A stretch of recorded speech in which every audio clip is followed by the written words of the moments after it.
everyone, let me introduce myself. My name is Arnestasya Shantiago from the Office Administration Education Department at Sebelas Maret University.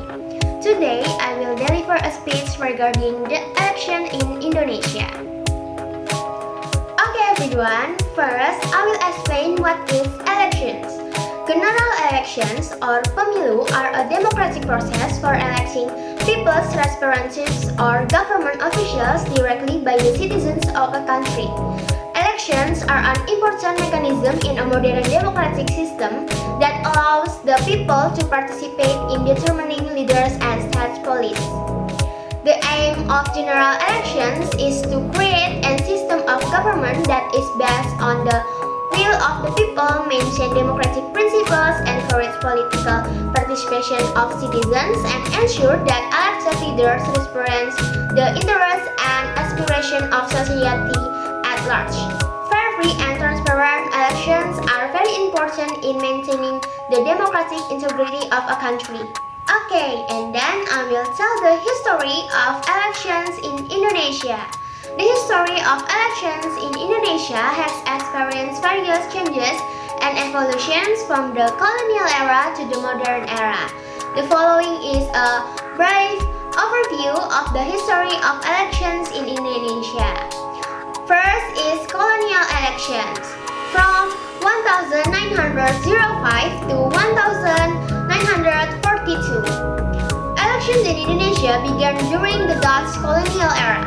The first elections were held in 1905, in which a number of native representatives were elected to sit on the Volksraad or People Councils, a legislative body dominated by the Dutch. However, the Volksraad had limited power and the role of natives in the electoral process was very limited.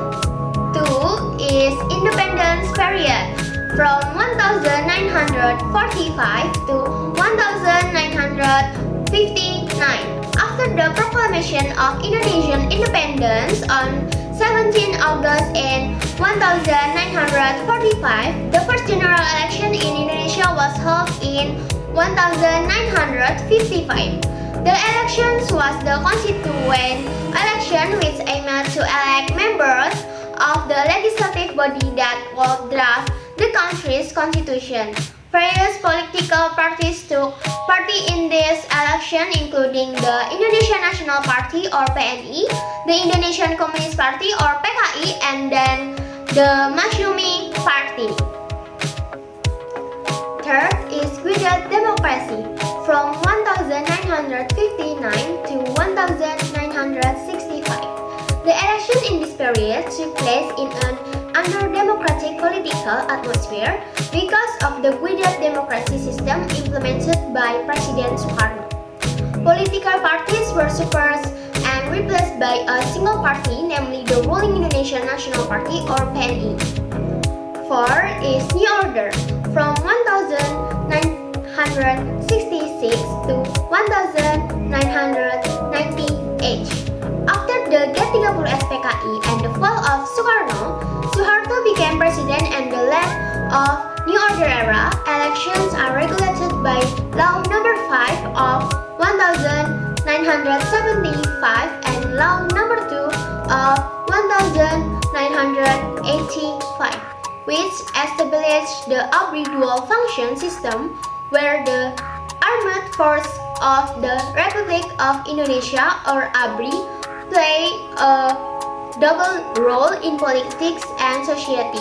The Golkar Party, as the ruling party, dominated the election in this period. And the last is Reformation. From 1998 to present.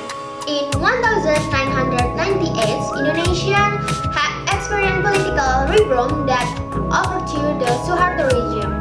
These political changes paved the way for changes to the political system and electoral process. In 1999, legislative and presidential elections were held again with freer and pluralist political parties. Elections in Indonesia are held to elect people's representative or government government officials directly by Indonesian citizens. Elections in Indonesia have been held 12 times since 1955 until now. Elections are an important mechanism in a modern democratic system that allows the people to participate in determining leaders and state policies. Election procedures in Indonesia have been regulated in General Election Commission Regulations or PKPU number 3 of 2022. The public can take the following steps to conduct elections permanent voter list DPT and come to the polling place or TPS, fill in the attendance list, submit your KTP and sixth letter, vote on the ballot, and return the ballot to the officer. From election participants who wish to submit a dispute, they can submit it to Bawaslu, Provincial Bawaslu, Regency or City Bawaslu or Sub-District Panwaslu orally or in writing and follow the dispute resolutions procedures that have been regulated.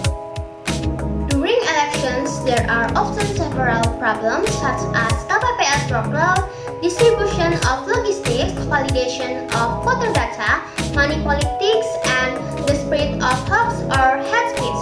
During the campaign period, we ask the young generation should be able to face the above problems by reprocessing the information we receive. Choose a leader who is able to lead the country well and is willing to listen to people's complaints. That's all my speech regarding the elections in Indonesia. If there are any mistakes, words or actions, I apologize. Thank you.